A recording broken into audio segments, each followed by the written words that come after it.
పౌర సరఫరాల శాఖ సంబంధించిన స్టాక్ పాయింట్ ఉంటుందో దాన్ని పరిశీలించినప్పుడు కందిపప్పు, పంచదార మరియు పామ్ ఆయిల్ ప్యాకెట్లలో చాలా స్పష్టంగా 50 నుంచి 80 గ్రాములు తూకంలో తేడా స్పష్టంగా కనపడింది.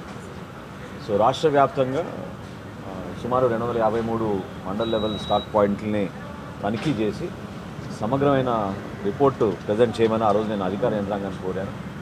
దానికి అనుగుణంగా ఇప్పటి వరకు 62 MLS పాయింట్స్ పరిశీలించారు. స్టాక్ పాయింట్స్లోకి వెళ్ళి శాంపిల్స్ తీసుకుని చెక్ చేశారు.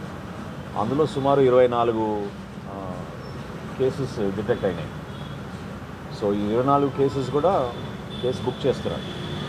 చాలా సీరియస్గా చట్ట ప్రకారంగా ఎవరైతే సప్లై చైన్లో ఇన్వాల్వ్ అయ్యారో వాళ్ళందరిపైన కూడా చాలా బలమైన చట్టాన్ని తీసుకొచ్చి దానికి అనుగుణంగా కేసెస్ రెడీ చేయమని చెప్పారు. ఎల్లుండి కల్లా ఈ 253 స్టాక్ పాయింట్లో కూడా పూర్తి స్థాయిలో లీగల్ మెట్రాలజీ డిపార్ట్మెంట్, అదేవిధంగా స్థానికంగా ఉన్న జాయింట్ కలెక్టర్లు, తహసీల్దారు వాళ్ళు కూడా వెరిఫికేషన్ చేసి ఒక సమగ్రమైన విచారణ అందించిన తర్వాత తప్పకుండా వీళ్ళపైన చర్యలు తీసుకునే విధంగా స్పందిస్తాం.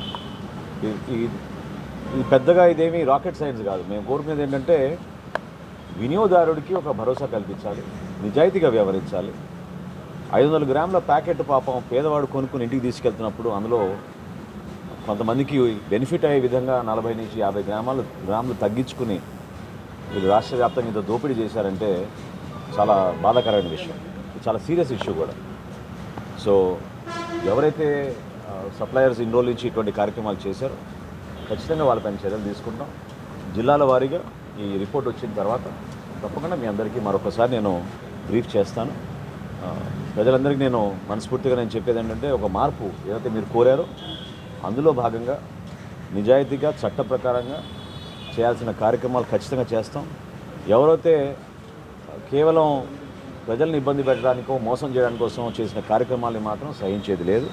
పౌర సరఫరాల శాఖ ఖచ్చితంగా ఇందులో అందరికన్నా ముందుంటుంది. పారదర్శకంగా ప్రతి ఒక్క రైతు ఎవరైతే పాపం నిలబడి క్యూల్లో ధాన్యం అమ్ముకోవడానికి ముందుకు వచ్చి ప్రభుత్వం నుంచి ఆ నిధుల కోసం ఎదురు చూశారో ఆ రైతుకు అన్యాయం జరగదు. అదేవిధంగా క్షేత్రస్థాయిలో చిన్న కుటుంబాన్ని నడిపించుకునే ఆ మహిళ ఒక వినియోగదారుడిగా వాళ్ళకు కూడా ఎక్కడో పొరపాటు జరగకుండా ఫేర్ ప్రైస్ షాపుల్లో కానివ్వండి లేదా ప్రభుత్వం సరఫరా చేసే ఈ సరుకుల్లో కానివ్వండి ఎక్కడ కూడా పొరపాటు లేకుండా చాలా బలమైన స్పష్టమైన నిర్ణయాలు మేము తీసుకుంటాం.